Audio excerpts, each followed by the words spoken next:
ಇವತ್ತು ನಾನು ಮೀನನ್ನು ಯಾವ ರೀತಿ ಬೇಕು ಅನ್ಬೋದು ಅಥವಾ ಫ್ರೈ ಅನ್ಬೋದು ಎಣ್ಣೆ ಇಲ್ದಂಗೆ ನಾನು ಹೇಳಿರೋ ಡಿಫೈನ್ ಮಾಡಿ ಹರ್ಬ್ಸಲ್ಲಿ ಮಾಡೋದು ಹೇಳ್ಕೊಡ್ತೀನಿ. ಮೊಟ್ಟ ಮೊದಲನೇದಾಗಿ ಫಿಶ್ ಮೀನನ್ನು ಮಹತ್ವ ಏನು, especially for chronic kidney disease ಪೇಷಂಟ್ಸ್ಗೆ ಮತ್ತು ಲಿವರ್ ಸಿರೋಸಿಸ್ ಪೇಷಂಟ್ಸ್ಗೆ, ಹಾರ್ಟ್ ಊದ್ಕೊಂಡಿರೋ ಅಂತಹ ಪೇಷಂಟ್ಸ್ಗೆ, ಈವನ್ ಅದರ್ ಪೇಷಂಟ್ಸ್ಗೂ ಇದು ಭಾರಿ ಒಳ್ಳೆಯದು. ಕಿಡ್ನಿಗಂತೂ ಇದು ಮಹಾ ಅಮೃತ.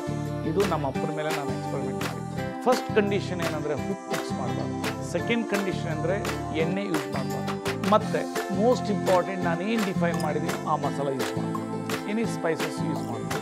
ಮಿನಿಮಮ್ ಮಸಾಲ ಏನು, ಹಸಿಮೆಣಸಿನ್ಕಾಯಿ, ಶುಂಠಿ, ಹಸಿ ಶುಂಠಿ, ಕೊತ್ತಂಬರಿ ಸೊಪ್ಪು, ಬೆಳ್ಳುಳ್ಳಿ, ಆಮೇಲೆ ಇದರಲ್ಲಿ ಪುದೀನ ಸೊಪ್ಪನ್ನು ಹಾಕ್ಬೋದು. ಇದನ್ನೆಲ್ಲ ಅರೆದುಬಿಟ್ಟು ಪೇಸ್ಟ್ ಮಾಡಿ ಫಿಶನ್ನು ಅವ್ರಿಗೆ ಪರ್ ಡೇ ಎಷ್ಟು ಬೇಕು ಎವ್ರಿ ಡೇ ಕೊಡ್ಬೋದು. 15-20% ಪ್ರೋಟೀನ್ ಪ್ಲಾಸ್ಟಿಕ್ ಕವರಲ್ಲಿ ಹಾಕ್ಬಿಟ್ಟು ಡೀಪ್ ಫ್ರೀಜರಲ್ಲಿ ಇಟ್ಬಿಟ್ಟು ಯಾವಾಗ ಎಷ್ಟು ಬೇಕು ಎತ್ಕೊಂಡು 20 ನಿಮಿಷ ಆಚೆ ಇಟ್ಕೊಂತಂದ್ರೆ ಅದು ಎಲ್ಲ ಮೆಲ್ಟ್ ಆಗ್ತಿರುತ್ತೆ. ಆವಾಗ ಇದು ಹೆಂಚನ್ನ ಬಿಸಿ ಮಾಡಿ 1 ಟೇಬಲ್ ಸ್ಪೂನ್ ನೀರು ಹಾಕಿದ್ರೆ ಅದು ಎಣ್ಣೆಗೆ ಓಡಾಡ್ತಿರುತ್ತೆ.